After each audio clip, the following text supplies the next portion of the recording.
Allô et bienvenue à bord, je suis le capitaine Steffi Wolf et je vous embarque aujourd'hui pour une nouvelle vidéo pour un nouvel update lecture, celui du mois d'août. Et on commence tout de suite avec ma première lecture du mois qui était Évanescente d'Émilie Musso, un livre que j'ai reçu en service de presse. C'est un auto-édité et franchement, allez-y, lisez-le, je vous explique pourquoi. Alors la première raison, c'est parce que ça se passe en Provence, que la Provence est ma région. Ça se passe plus précisément à Sisteron, donc c'est la Provence des Alpes, on va dire, enfin un petit peu un entre-deux. Et cette ville est vraiment ici presque personnifiée. On la sillonne, on la découvre, autant on va dire géographiquement, avec de la rando par exemple, ce genre de choses, mais également historiquement, puisqu'il y a quelques passages sur l'histoire avec un grand H de cette ville, et ça m'a plutôt plu, alors que je suis pas trop livre historique. Là j'ai bien aimé, surtout que ces passages de l'histoire servent réellement l'histoire du bouquin, donc la romance, puisque c'est une romance entre Nathan, qui est un jeune homme qui travaille pour une industrie pharmaceutique, et Manon, qui elle est une villageoise entre guillemets lambda. Bon, quoique Sisteron n'est pas non plus un village, hein, mais voilà. Et ces deux personnages, donc l'un de la grande ville et l'autre plutôt provençal, voire même provincial, sont à la fois, on va dire, presque clichés, mais en même temps, quelque part, ils ont vraiment quelque chose d'authentique et je les ai adorés. J'ai adoré la romance qui se tisse autour d'eux, qui commence d'ailleurs par une amitié, par quelques petites attirances, parce qu'il faut dire aussi qu'il y a d'autres personnages qui gravitent autour d'eux, et notamment qui sont un petit peu, pour deux d'entre eux, des espèces d'ombres qui planent au-dessus d'eux et qui empêchent et à la fois animent cette romance. Donc vraiment, c'était très sympa. J'ai beaucoup aimé aussi cette histoire qui est un petit peu entre passé et présent. Moi j'aime pas les flashbacks, et ici c'est pas tant du flashback qu'on a, mais on a vraiment une histoire qui se joue entre ces deux temporalités. Alors on est quand même beaucoup plus dans le présent, hein. Si jamais ce que vous aimez c'est avoir presque la moitié du récit dans le passé, c'est pas ça qu'on a là. Et c'est d'ailleurs pour ça que ça m'a plu, je pense. Mais voilà, donc j'ai vraiment beaucoup aimé cette romance toute douce, ces personnages... évidemment, comme je vous ai dit, le décor, et pour toutes ces raisons, j'ai mis à ce livre la note de 17 sur 20. Ma deuxième lecture du mois d'août a été 1984, donc de George Orwell certes, mais c'est ici un roman illustré, enfin adapté et illustré par Fidonesti, donc je vous en montre juste un petit... voilà. Donc on a ici vraiment un petit peu comme un roman avec des chapitres, etc. Mais bien sûr c'est aussi un roman graphique, illustré, donc je viens de vous montrer. Ce qui fait que vous avez les deux. Moi j'étais ravie de pouvoir découvrir cette histoire, bien que tout le monde plus ou moins la connaisse, hein, donc avec Big Brother, etc. Et donc on est ici dans un monde où, comment dire, on a un régime totalitaire et notre héros... il est tenté de se rebeller contre ce régime, mais en réalité il n'y arrive pas, et ce pour plusieurs raisons. Et ces raisons permettent une réflexion sur la pensée et sur l'écriture que j'ai trouvé très très intéressante. Alors à titre d'exemple, c'est que dans ce régime totalitaire, on a tellement rétréci le champ du vocabulaire, c'est-à-dire qu'il y a tellement peu de mots pour penser que l'on ne peut pas penser à mal. En gros, c'est ça, hein. Bon, alors évidemment, ça pousse très loin, mais c'est à peu près ça. Bien évidemment, c'est un roman qui fait réfléchir. Il fait aussi bien réfléchir sur notre passé, par ces régimes totalitaires que l'on a pu voir, sur notre présent, par toujours, encore une fois, ces régimes qui perdurent, et au sujet de notre futur, parce que... force est de constater que ce genre de régime continue de perdurer et perdurera sans doute encore. Il y a aussi le fait de l'intrusion des médias dans notre vie. Alors certes, je ne sais pas en quelle année George Orwell a écrit ce roman. Son roman, je crois que c'était le milieu des années 1900, je sais pas, 1950, quelque chose comme ça. Si je trouve, je vous mets la date, sinon c'est pas le plus important. Mais ce que je veux dire, c'est que déjà à ce moment-là, il y avait les médias de partout. Alors ici ce ne sont pas bien sûr les médias tels qu'on les connaît avec les réseaux sociaux, etc. Mais ça avait un petit peu de ce côté-là. Et c'est ça qui finalement fait peur et c'est ça qui rend, je pense, ce roman encore aujourd'hui intemporel. Alors oui, je dis aujourd'hui intemporel, ça peut pas ça peut paraître un peu antinomique, mais bon. Je pense qu'un jeune qui verrait les dessins ici se dirait ouais, ça fait un peu Minitel et encore pour peu qu'il sache ce que c'est. Enfin voilà, ce sont des petits écrans avec des petites choses, mais en même temps c'est comme si la société s'était arrêtée à un moment donné, mais qu'on profitait de tout ce qu'on avait en termes de technologie à ce moment-là pour surveiller la société et le monde tel que l'on connaît. Tel qu'on le connaît. Donc en ce sens-là, c'est un petit peu une dystopie, même plus qu'un peu. Donc bien évidemment, étant donné que c'est un roman qui a été illustré, les illustrations sont très très importantes ici, et notamment, je trouve personnellement, le travail qui est fait autour des yeux. Dans les dessins, les yeux sont le plus souvent gris et puis parfois orange, et je trouve ça très intéressant parce que bien sûr ça vient à des moments particuliers du livre, donc voilà. Cela dit, ça n'a pas été pour moi un coup de cœur incroyable. Je pense que je lirai toutefois le roman originel. Si je le trouve d'occasion ou quelque chose comme ça, je ne vais pas me l'acheter exprès. Et donc pour ces raisons, j'ai mis à ce livre la note de 15 sur 20. Aurore, je trouve que tu fais du bruit. Le troisième livre que j'ai lu au mois d'août était enfin La religion woke de Jean-François Braunstein aux éditions Grasset. Alors je vais pas vous en parler très longtemps puisque ce n'est pas un livre comme j'ai l'habitude de lire, il n'y a pas d'histoire là-dedans, c'est simplement une explication qui vous est faite sur ce qu'est la religion woke. Moi je savais pas vraiment, hein, je découvrais et j'ai découvert ceci grâce à ce livre. Voilà, c'est assez intéressant du coup, ça m'a permis d'apprendre des choses. Je ne peux pas dire non plus que je suis d'accord avec tout, je ne peux pas dire que je ne suis pas d'accord avec tout. Voilà, ça m'a instruite plutôt. Et puis c'est tout ce que je peux dire. Voilà, donc pas de notes et pas grand chose de plus. Mais voilà, si vous voulez en savoir plus, vous pouvez le lire, sinon vous pouvez vous renseigner ailleurs, bien évidemment. On arrive ensuite à ma quatrième lecture qui était une énorme pavasse, donc Le chêne et la foudre de Sam Agaili aux éditions Addictesi. C'est la première fois que je lisais dans cette sous-maison d'édition, parce que je crois que la maison d'édition mère c'est Addictive, et donc ici Addictesi c'est une branche. C'est la première fois également que je lisais quelque chose de cette autrice. Apparemment c'était son premier roman du genre, en tout cas sous ce pseudo, parce qu'en fait j'ai appris qu'elle avait écrit autre chose. Mais bref, j'ai lu ça, c'est de la romantaisie.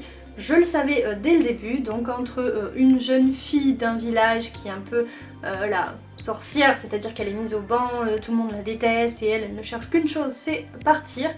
Et donc un assassin du roi, donc en gros presque son bras droit, enfin l'un de ses bras droits, si tant est que ça existe, parce qu'il a 7 assassins qui sont plus haut gradés et lui c'est l'un des 7 et apparemment c'est genre le plus puissant, enfin c'est comme ça qu'il est présenté au début. Et donc c'est bien évidemment autour de ces deux personnages que va tourner la romantaisie et donc la romance. Que vous dire, quand je l'ai acheté, je me suis dit ça peut que me plaire, ça ira dans l'Assassin's Books Challenge, comme à peu près tous les livres que je vous présente, hein, sauf le premier en tout cas. Et puis voilà. Et puis j'étais presque sûre d'aimer, l'autrice est prof, enfin bref, tout allait bien dans le meilleur des mondes, jusqu'à ce qu'on me dise bah écoute, j'espère que ça te plaira. Et là je me suis dit aïe aïe aïe, en plus c'est de la romantaisie, s'il y a un peu trop de scènes spicy ça va pas le faire, surtout si ça sert pas l'histoire, et c'est une bricasse et je vais m'engluer dedans, etc. Pas du tout. J'ai vraiment adoré ma lecture, on est à ça du coup de cœur. Pour moi j'ai trouvé que c'était un monde bien construit, vraiment, les personnages également, il y a des twists incroyables auxquels je ne m'attendais absolument pas, mais vraiment, que j'ai pas du tout vu venir, et pourtant l'autrice avait semé des petits cailloux tout au long de l'histoire, mais ces petits cailloux je n'y ai pas fait vraiment attention. Maintenant, après avoir terminé l'histoire, quand je me remémore tout ce qu'elle met avant, je me dis ah bah oui évidemment, j'ai commencé à avoir des doutes à un moment donné, bien sûr, plus l'histoire avance et plus vous arrivez vers ce twist là. Il y en a eu d'autres et puis surtout il est fait en deux parties qui sont un petit peu inégales Et vraiment c'est très bien fait, c'est presque comme deux histoires et j'ai beaucoup aimé. Je vous dis l'univers, les persos, tout. J'y ai trouvé un parfait dosage entre action et sentiment, parce que oui c'est une romance, c'est de la romantasy, mais il y a aussi beaucoup d'action, aussi bien par l'assassin évidemment, que par la jeune fille qui est une aventurière un petit peu ingénue au début, mais en fait pas tant que ça. Et vraiment, je sais pas, le monde que l'autrice crée dans ce livre, je l'ai adoré. Je l'ai tellement aimé d'ailleurs que si je peux, j'irai à sa séance de dédicace à Lyon qu'elle fait le samedi 20. Donc voilà, ça c'est si je peux, sinon bah tant pis, je m'achèterai la... Alors c'est pas la suite, c'est un tome compagnon, quelque chose qui se passe après et dans le même monde et j'ai très envie de le découvrir. Si je peux, je vous mets un petit insert ici pour la couverture parce que voilà, je crois que c'est le bronze et voilà, il y a un dragon et tout. Bref, ça me fait très envie. Et puis en plus je l'ai vu dans, je sais pas quoi, un truc Insta, si vous avez aimé un film sur Netflix, La Demoiselle et le Dragon, là je sais plus quoi, Damsel, vous aimerez ça, et bien évidemment que je vais y aller parce que j'ai vu ce film et que je l'ai adoré. Bref, pour toutes ces raisons, j'ai mis à ce livre la note de 19 sur 20, je vous ai dit on est sur du quasi coup de cœur. Il y a juste un ou deux petits trucs qui ont fait que c'était pas voilà, le coup de cœur, mais j'ai vraiment adoré. Il n'y a pas trop de scènes X, on va dire. Vraiment, pour de la romantasy, je trouve que c'est très bien. C'est un roman qui fait, je sais plus, 663 pages. Et là-dedans, vous devez avoir peut-être 3 scènes spicy, 4 si je me trompe. Mais voilà, pas plus. Et elles sont pas trop crues, elles sont vraiment... et puis surtout, elles servent l'histoire, surtout la première. Franchement, c'est... très bien. Bref, c'est un monde que j'ai adoré et dans lequel je veux replonger.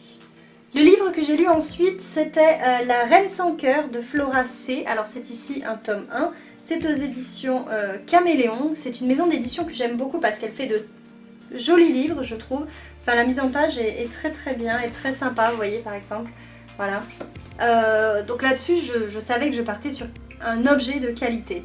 Ensuite, concernant le résumé et le speech de ce livre, je savais que... Enfin, je me doutais que ça pouvait tomber à côté puisqu'il s'agit ici d'une réécriture de Alice au Pays des Merveilles et que c'est malheureusement un des contes que je n'aime pas. Cela dit, j'avais vu dans les petites images qu'il y avait potentiellement du vampire et potentiellement du loup-garou. Donc je me suis dit, même si c'est Alice, je pense que tu vas aimer. Et ben pas trop. Alors un peu quand même, ce que j'ai aimé, je vais commencer par ça, comme ça, comme disait mon ancienne inspectrice, on se débarrasse de ça. C'est la plume de l'autrice. J'ai beaucoup aimé sa plume, vraiment j'ai accroché. Je pense que si je n'ai pas abandonné ce livre, parce que oui j'ai failli le faire, c'est grâce à sa plume. Je trouve qu'elle a une façon d'écrire et presque d'apostropher le lecteur qui est... qui moi m'a énormément plu. Ce que j'ai aimé aussi c'est le fait que l'héroïne ait une trentaine d'années. Et c'est quand même assez rare. Là dans les livres que je vous ai présentés, ils sont plutôt maximum 25 ans. Enfin vous voyez, voilà, ce sont de jeunes adultes, hein, comme ça. Mais à 30 ans, c'est plus vraiment le cas. Dans ce roman, on a aussi sa meilleure amie qui est mère de famille et qui a toutes ces problématiques, entre guillemets, liées au fait d'avoir 1, 2, 3 enfants en ce qui la concerne. Donc voilà, il y a plein de bonnes choses là-dedans. Mais ce qui m'a déplu, c'est que, alors on fait référence à pas mal de littérature, ou plutôt de séries télé, Bitlit, ces séries sont souvent issues de la littérature, hein, je pense notamment à Vampire Diaries, ou bien à True Blood. Alors celle-là c'est la pire, entre guillemets. Enfin moi j'adore cette série, hein, mais le truc c'est que c'est autant avec Vampire Diaries, c'est un petit peu différent parce qu'on y fait référence en mode il est comme Damon, il est magnifique, etc. Bon, je caricature à mort, mais ça pour le coup j'ai bien aimé. En revanche, au niveau du fond de l'histoire, j'ai trouvé que ça calquait beaucoup trop sur la communauté du Sud, alors que j'ai pas lu, hein, mais j'ai vu True Blood. Et voilà, et ça franchement j'ai moyennement apprécié. C'est pas du copier-coller, clairement pas, hein, mais ça y ressemblait beaucoup trop pour moi. Donc voilà, pour ces raisons, j'ai mis à ce livre la note de 12 sur 20. C'est une petite note, mais je vous dis, j'aurais pas terminé ce livre si l'héroïne n'avait pas eu plus de 30 ans et si la plume n'avait pas été aussi finalement addictive. L'histoire m'a déplu, mais la plume est à découvrir. Voilà. Et le dernier livre que j'ai lu au mois d'août était Elf, le tome 28, donc Au Royaume des Aveugles, aux éditions Soleil et fait par une myriade d'auteurs, puisqu'il y a ici bien sûr auteurs, illustrateurs, coloristes, que sais-je, enfin tous ceux qui font une bonne BD, d'après moi. Et donc ici on y suit Aliana, qui était une elfe surpuissante, et donc on la voit ici un petit peu chuter, parce que ici elle n'a plus ses pouvoirs, elle est alors pas malade, mais elle est très diminuée, hein. Elle n'a plus rien du tout de tout ce qu'elle avait avant. Avant elle était presque une déesse, aujourd'hui elle est une simple elfe qui n'a plus rien, qui n'a même pas appris à se servir ne serait-ce que de ses mains, on va dire presque. Encore là aussi je caricature parce que c'est pas vrai, mais ce que je veux dire c'est que c'est, imaginez un dieu déchu. Il a plein pouvoir et puis un jour il se retrouve sur Terre et il n'est qu'un vulgaire humain. Voilà, voire un insecte, hein, mais bref. Voilà un peu ce qui s'est passé avec Aliana. Donc la voir évoluer là-dedans, c'était très intéressant. Il y a quelques retours en arrière, comme je vous disais précédemment, je n'aime pas les flashbacks, mais je trouve qu'ici ils sont très bien faits. Et puis en plus, ils sont au sujet d'un personnage que l'on découvre, qui a un lien avec Aliana, et ça lie pas mal de choses. Il y a également la présence d'elfes noirs, alors qu'ici on est sur les elfes blancs, donc il y a un lien qui est fait entre différents peuples d'elfes, et pas pour rien, il n'est pas anodin, ces elfes-là n'arrivent pas par hasard, et vraiment j'ai bien aimé ça. Ce que j'ai aimé dans cette BD aussi, c'est que ça m'arrive très rarement, j'ai vu que ça m'était arrivé pour une ou deux autres de cette saga-là, j'ai éprouvé énormément d'émotions en la lisant. Vous avez une cinquantaine de pages, je crois 53 ou 54, et à un moment donné, vers la fin, hein, donc quand on est en plein climax, j'ai presque pleuré. Enfin non, si en fait, j'ai eu vraiment les larmes aux yeux tellement j'étais pleine d'émotions, tellement j'y suis allée, je m'y attendais pas, j'ai suivi le truc et voilà. Donc je pense qu'il est à lire. Alors pas indépendamment parce que franchement pour m'y replonger, j'ai dû aller faire un tour sur alors ouvrir et puis regarder un petit peu les résumés des précédents tomes des elfes blancs pour me remémorer un petit peu qui était Aliana, comment elle est arrivée là et qu'est-ce qui s'est passé justement avant qu'elle perde ses pouvoirs. Et voilà, donc ça c'est pas dérangeant du tout, hein. Franchement les BD je les ai, donc voilà, si je les avais pas eu, oui ça aurait été dérangeant, mais sinon ça. Donc voilà, contrairement à d'autres bandes dessinées des elfes, celle-ci ne peut pas être lue sans avoir lu les tomes précédents des elfes blancs. On doit aussi savoir ce que sont les elfes noirs pour bien comprendre le lien entre les deux. Et voilà, et puis le personnage de la poisse égal à lui-même, moi franchement je l'aime bien, il est bourru, il est voilà, mais il est tellement attachant aussi, et puis comme vous le voyez bien sûr il est très très important pour Aliana, et d'ailleurs en reprenant les tomes précédents, en regardant ne serait-ce que les couvertures, je me suis souvenue de à quel point il est important pour elle, et voilà, donc bref, pour toutes ces raisons j'ai mis à ce livre la note de 17/20. Nous voilà arrivés au terme de cette vidéo. Je vous rappelle, si jamais vous voulez en savoir plus sur ces lectures, si vous voulez avoir accès aux chroniques écrites qui sont sur mon site steffivolf.fr, je vous mets comme d'habitude en barre d'informations également les liens directs vers ces chroniques. Et voilà, si vous avez apprécié cette vidéo, je vous invite à lui mettre un petit pouce vers le haut. Vous pouvez également me dire en commentaire quelles ont été vos lectures du mois, ou bien si vous connaissiez les livres que je vous ai présentés, et quels sont vos avis quant à ces lectures. Et enfin, si vous n'êtes pas abonné, je vous invite à le faire parce que ça me ferait très plaisir. Voilà, c'est tout pour aujourd'hui, je vous souhaite une excellente navigation sur YouTube, et je vous dis à très vite pour une prochaine vidéo. Tchussy!